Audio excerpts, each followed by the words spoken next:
The Tuskegee experiment is a terrible stain on the soul of this nation.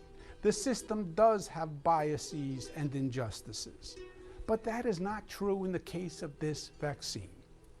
One of our pressing challenges is to make sure that the vaccine is made available fairly.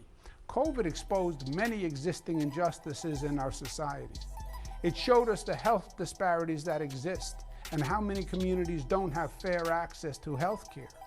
COVID showed that racism is a public health crisis also.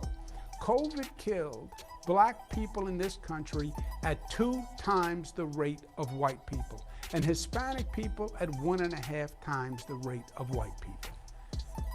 Testing for COVID was more available in richer, whiter communities, and the infection rate was higher in Black, Hispanic, and poor communities.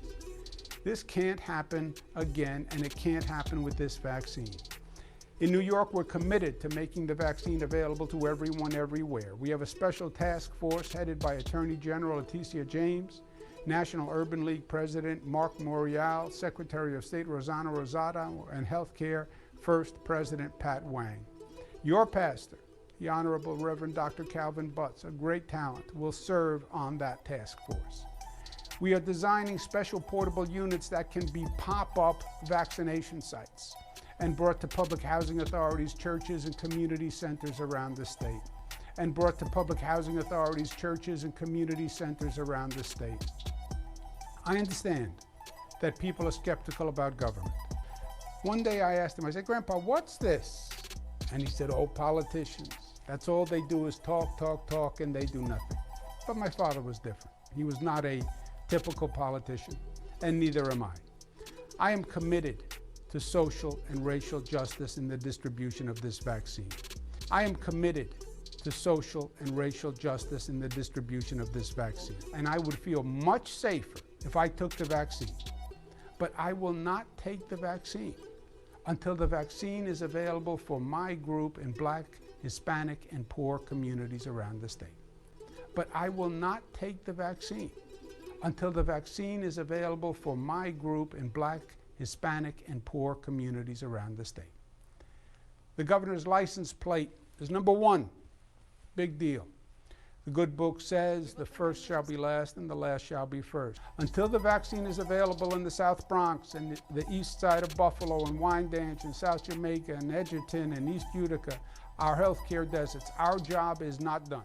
We all need to have faith and trust in the vaccine. We all need to have faith and trust in the vaccine, and we need to have generosity in our souls, where we act for the good of one another.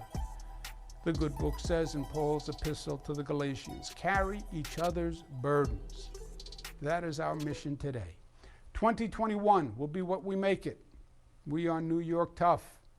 Let's make it smart and loving and caring and safer and fairer and sweeter than any year thus far. Together, I know we can do it.